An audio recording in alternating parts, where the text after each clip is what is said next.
na niveau de ville à Kinshasa va proposer te confinement cette fois-ci et betama na commune ya limité pe commune ya Kintambo mais et cause la débattre na niveau il y a conseil de ministre central ce qui ministre il y a intérieur à quoi accepter en pour que et salama pour natango toko ba tokomi na plus de 300 cas dans ville province ya Kinshasa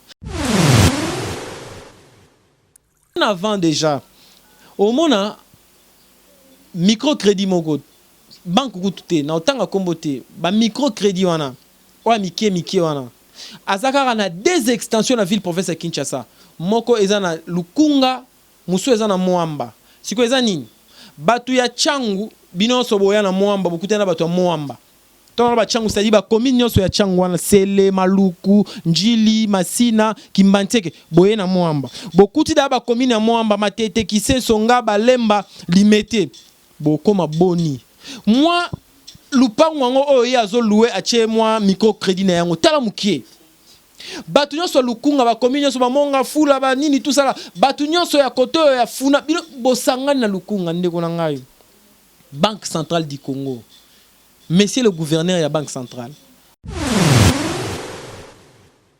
fonctionnaire à l'état ba uti na ko futa bango to ebi mboka na biso comment na likambo bancarisation ba uti ko futa ba soldat na ba policier kende na ba banque na biso awa na Kinshasa o mona soki distanciation sociale bazolo bana biso wana eza respecté batu baza ya kokangama batu baza ya kofinana batu baye kozwa mbongo na ba banque batu baye kozwa mbongo baza ya kokangama baza ya kofinana est-ce que likambo ekomemela biso bokono lisusu makasi te parce que na population ya bongo oyo aza assuré te que samedi azwa salaire na fin du mois tant bon yatie confinement on a besoin ya ko respecter confinement wana on a besoin va na ndaku mais pas si na eza que soit va na ndaku aolia nini yena bana na yena mwasi na ye aolia nini yena bana na yena mobali na ye c'est ça le problème c'est ça le mal difficulté to wana ngo yango wana pas si to wana ngo yango wana il faut bima poalia soki abimite moyen alia ezate mutualité misunga yomoko misunga tokate mutilinga la tezake yomoko misunga nga déjà na sadere nela sabu na koki na nga Turquie Suède nga na Suède mame na sale fona comme la dina bella kaponga na si na sadere la pétrolière Grâce Mandela voilà misunga ya Grâce Mandela la pétrolière quoi donc ngai na sina sadere et ba lycée na matu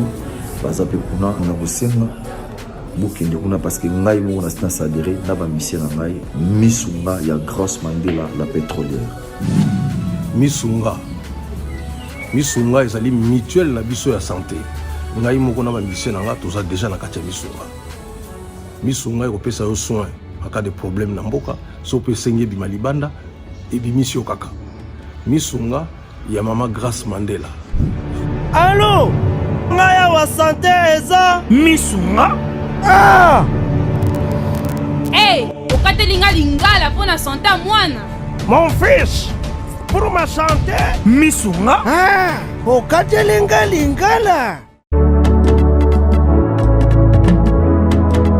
bandeko misunga ezali kokatela mutulingala te ezali mutuelle de santé oyo epesameli na batu nyonso employé to non employé mutu nyonso oyo akoki kaka kocontribuer na mbongo mukie na fin du mois po ete mokolo akobela misunga ezwa soin na ye na bahopitau nyonso ya minene ya République démocratique du Congo.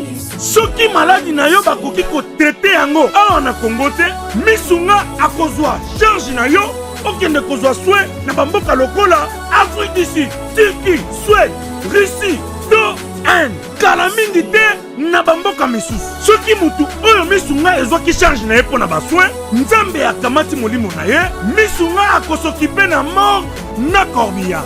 Ate bandeko bazali libanda bakoki koadere bandeko na bango awa na Congo po ete bazwaka soin awa na mbongo bango bazali kofuta na misunga ta santé c'est ta vie. Mbote mingi bandeko balandi bisika nyonso bozwami partout à travers le monde tokuta na bino lisusu awana émission na biso ilongo na ndeko na bino Jino Dio Kakabamba Otobenga honorable, merci beaucoup na équipe technique Mobimba, merci na ndeko na biso Tidi Dupumba boss kuna uta Paris na France, merci na bandeko nyonso na Congo France partout à travers le monde. Et l'autre chose par rapport au confinement au ezana ville province ya Kinshasa, tu ebi liboso tango konzi tango annonçaki na ekolo Mobimba ete bokono oyo ya coronavirus COVID-19 ekoti na mboka. Deuxième intervention médiatique a été signalé biso été un état d'urgence sanitaire et gouverneur et la ville province de Kinshasa Gentini Ngobila mekaina okoloba ke tokozwa confinement général ya ville Mobimba ichaki moi pagay batu na ba isu ezaki un certain vendredi batu ba bima na banzela pona osomba biloko eningisa ministre intérieur ayebaki na ko annuler yango to pe ko koisa mobeko wana mais après ba yaki kopesa confinement pona ville ya Kinshasa Mobimba lisusu te kasi commune ya Gombe yango moko yango to za ko kena ngo ezokoma na suka déjà na poso o tozo ibana ko silisa mais déjà ezakoloba mana c'est que la CCT parce que et Salama est déjà dans le conseil des ministres provincial, je précise bien, dans le niveau de ville à Kinshasa, va proposer des confinements cette fois-ci et bien la commune a limité peu commune à Kintambo mais et cause à la débattre dans le niveau il y a conseil de ministres central, ceux qui ministre et intérieur à quoi accepter en pour que et Salama. Mais na kati ya confinement autozomo na makambu ebele. Baby si biso kolandisama bokono ya COVID-19 ezo senga ete makambu ebele to sukola kama boko au moins 2 fois par heure, sukola maboko pendant au moins 30 secondes, distanciation sociale, c'est-à-dire au moins 1 mètre ko respecter yango nyonso wana kolata comment bagana maboko surtout soko sala musala ya ko simba mbongo to ya ko simba biloko mususu kolata masque et tout ça mais est-ce que makambo ezo la respecter net na tango na ko bisabino ba fonctionnaire à l'état ba uti na ko futa bango to ebi mboka na biso comment na ligamba bancarisation ba uti ko futa ba soldat na ba policier kende na ba banque na biso a na Kinshasa o mona soki distanciation sociale bazolo bana biso wana eza respecter batu baza ya kokangama batu baza ya kofinana batu baye kozwa mbongo na ba banque batu baye kozwa mbongo baza ya kokangama baza ya kofinana est-ce que likambo ekomemela biso bokono lisusu makasi te pour na tango tokolo batokomi na plus de 300 cas na ville province ya Kinshasa na linga koloba likambo par rapport ya coronavirus plus de 300 cas autour na ville province ya Kinshasa. Et lobby tete oui exemple ok par rapport à mboka mususu par rapport ya ville mususu Europe kolobate Amérique kolobate mais est-ce que va tester tout makasi parce que likambo et sala mangala nous vendredi au Gentili Ngobila lobaka été toko na confinement total organisation sociale en lelo et ils la respecter talaka na ba banque des batuwa que zombongo ndeko na ngai bancarisation c'est une bonne idée bancarisation est bien mais tout le monde a entendu coronavirus bien avant déjà au mona microcrédit mogo banque kututé na otanga komboté ba microcrédit wana wa mike wana azaka na des extensions na ville province ya Kinshasa moko ezana Lukunga musu ezana Moamba siko ezani batu ya changu binonso boya na Moamba bokutana batu ya Moamba tona ba changu c'est-à-dire ba commune nyonso ya changu wana Sele Maluku Njili Masina Kimbanteke boye na Moamba bokuti da ba commune ya Moamba Matete Kisenso Ngaba Lemba Limete bokoma boni moi lupango wango oyo azo louer atie moi microcrédit na yango tala mukie batu nyonso Lukunga ba commune nyonso ba monga fula ba nini tout ça là batu nyonso ya koto ya funa bino bosangani na Lukunga ndeko na ngai Banque centrale du Congo. Monsieur le gouverneur de la Banque centrale.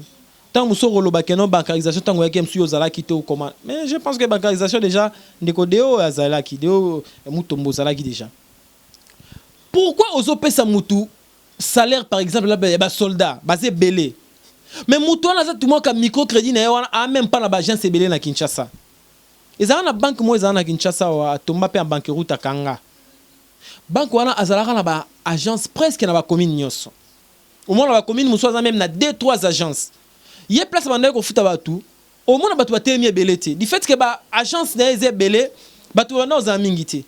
Mais ba banque mingi ezana ba microcrédit zawa, baza même pas na ba agence mingi. Bota na okawa na makambo ya coronavirus. Pour muto ye kozwa mbongo makanisi nyonso eza na mbongo aotala lisu te ke pembeni na nga moto aza to pembeni na nga moto aya te akokosola akoswana baoswana bapolisi batemi na porte baoswana entre bango yo kati nga mulongo nga nazalaki liboso yo oleki nga tusala ndo mambo nyonso na bakorona oyo eza pasi eza pasi makasi botala makambo oyo coronavirus eza na ba réalité na bandeko bana poto baza confiné mais ba salaire na bango eza assuré baza confiné na mona net na France na landi discours ya Macron ayebisi na ba entreprise bo futa batu 70%. Mutu asalité mais ba futa 70%. Ah déjà non nous. Toi na population au majorité baza ba chômeur. Toi na peuple au majorité ba sala na informel. C'est-à-dire à ça dans l'entreprise Moro X, à ça on a traité, à ça dans la Gcamine, à ça dans la Gfrem, à ça dans l'informel, c'est-à-dire qui cherche. Soit biminda olia, soit bimite oliati. À te kaka, à ça chayer, à ça courage, à ça courage, vraiment bien à courage. À ça là presque nyoso. Parce que la population est bongo. À ça assuré que samedi, à son salaire na fin du mois. Tant qu'on y a confinement, on a besoin de respecter le confinement. On a besoin de faire un ndaku. Mais pas si on que soit faire un ndaku, on a ni na banana na moi sinae. On a ni na banana na mobile. C'est ça le problème, c'est ça le mal. Difficulté to na ngo yango wana. Pas si to na ngo yango wana. Il faut bima poalia. Ce qui a bimité moyen alia ezate confinement et ses problèmes. Confinement n'a pas défi nango. Confinement na ba circonstances o eza ko entourer yango. Balobi que non, bientôt ozala limité na kitambo. Tango bakangi Gombe, limité wana lokwa mwa ba entreprise ndambo etikala après pillage na bakingabwa na quartier industriel, nde bandeko bakenda kuna bagenda sa coup de main, bagenda sa ki journalier. So bakangi yango eza esunde nini? Nous sommes obligés à faire une entreprise parce que tous avons besoin de bokono et kende. Mais tant que nous avons une commune, tant que nous avons makambo tambola ndengeni. Na moment ya maladie ya COVID-19, ya coronavirus, et ça là que ba école eza ya kokanga. Ba université eza ya kokanga. Tu dis que dissertation dans le mois de mai. Na fait y a une école primaire ezara aussi na mai wana siko yo déjà avril yango yo to komi ko kende vers fin mois d'avril. Est-ce que dissertation ego salama, est-ce que na fait pango ego salama pour na bana école primaire nazo mona ministre ya EPST enseignement primaire secondaire et technique Willy Bakonga azo pesa cours à travers télévision Edic TV. Télévision wana Edic TV. Na analogique ezana TNT. Elo aliboso. Banda ko ebele awa bana ba télévision analogique, télévision di kosi, to plasma. Plasma ezo ba chaîne ya TNT. Donc pose wa TNT, il faut où? Au sombi bouquet à TNT, première possibilité. Deuxième possibilité, il faut dans la télévision ou dans la TNT na kati ou alors on a la télévision à plasma to ya di kosi nde tolobara mais il faut dans la bouquet ya Ezi TV to dans la bouquet musu pour bénéficier na ba chaîne wana. Est-ce que ministre tango opesa ba cours na wana ba histoire pour ministre opesa cours à histoire ba ministre zaki professeur à histoire tango opesa ba cours na histoire to ba professeur musu opesa ba cours à français géographie ainsi de suite. Vous êtes sûr que la majorité des élèves il y a 6e année primaire na ya 6e année des humanités ba olanda bino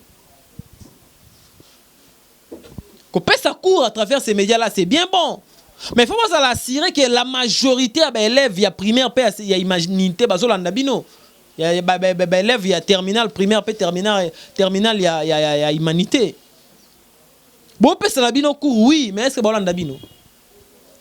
Et la minorité à bateau bana ba télévision à TNT, bateau bana ba bouquet à Ezi, bateau bana ba bouquet à TNT tout ça. Est-ce que bana courant na banda? Est-ce que l'énergie électrique na banda na ba Hollanda bino bana courant? Bande comment ba bengi na ba quartier o ba somba ba courant prépayé. c'est-à-dire bosombi le coin de to la téléphone osombi carte na prépayé au tché ndo bandi ko solo là parce que tu as courant prépayé au ezali na ba courant ezara poste payé bo utiliser après ba éliminer facture bo fouti. Chef de l'État a payé 2 mois ya gratuité à courant wana. Ba place au ba courant prépayé bi problème ni commis. Courant on a prépayé qui est parce que ça so sombi ba a besoin au utilisant le plus vite possible pour que soma mususu. Mais la minute on a eu comme okende. Ba quartier le ba pululu na ba matete. Na ba salon na ba rigini une partie à ma campagne. Courant ça la air nyon so sombi au tché au ça la ngotie okete. Mais la minute comme OK parce que ba ebi que besoin on ya ofele. Ba pesi ba tout ba $20. Ba pesi bino courant ya $20. Ba esi bino pour 2 mois. Or, tant que tu as plus de $20 pendant ces 2 mois-là. Nanya oko sanani, nanya osakana nani. Ils ont pas si makasi. Ils ont dérangé batu makasi. Ils ont pas si makasi. Ministre ope sa cour. Nanya ebiso ke batu ba Hollanda, nanya ebiso ke courant na banda kwa batu. Nanya ebiso ke batu no so ba ebi addictif. Ba pesi option moko na téléphone ba Android. Na société moya télécommunication awa boye na otanga kombo na été bolanda ba cours gratuitement na ebisibino ke batu bana ba téléphone Android nanya ebisibino ke batu bana ba téléphone Android et puis même ata so bana ba téléphone Android ango il faut toujours avoir na sim ya maison wana obino bozo travailler na bango so ina na sim X et que bino bozo travailler na sim na maison Y dans Hollande est-ce qu'il faut na somba sous sim Y wana na moment ya confinement au mbongo ya te batu ba olela. Ils ont moi pas si ba question est belé par rapport à makambo. Mituna est belé ya rotuna. Mituna est belé ya rotuna na makambo na moment où. Ils ont pas si makasi. Ministre aluka moya robongisa. Mamba confinement oyo ememi makambo belé.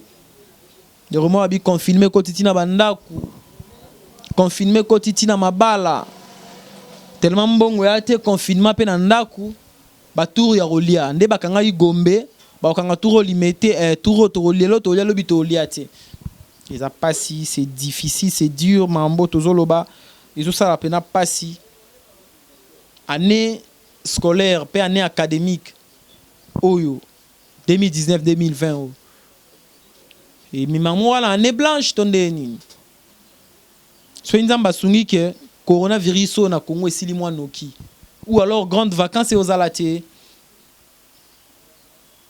grandes vacances aux alaté pour na ba élèves encore aussi pour les étudiants donc directement tu récupérer na mois de juin na mois de juillet tu récupérer juillet pardon na août na ndambo septembre donc to keka rapport bana batanga basilisa année malamu zaki juste moi analyse mon que tozaki na ngolo pour que to partager na bino merci na bande ko sur landi biso partout bozana ba préoccupation na bino toza wana to solola toza na monopole ya connaissance to lo bango à chaque fois to ko ikoloba so yo posana quelque chose à ajouter ko ko ya toujours ko bakisa pour que to enrichir ma solo na biso merci ko benga biso na plus 243 89 81 26 008 Gino Di Okaka Bamba na Facebook to solola na biso sans problème kimia na nzambe za na mabota na bino nzamba za na bino na kati ya confinement maele toujours respecter ba règle d'hygiène nyonso baza kopesa biso na OMS kosukola maboko mwa gant mwa cache-nez tout ça là mwa distanciation sociale kozana muninga pembe tetan bo solola mambo nyonso wana respecter yango et kozala malamu to ana besoin na bino bozala toujours to ana besoin to zala toujours après ba coronavirus to kuta na lisusu to solola lisusu et kozala lo mo malamu merci à la fois prochaine bye Congo France Bisona bango bango na biso bisona bango ekara molai France.com site ya Congo masolo ya danger masolo ya kitoko Congo France.com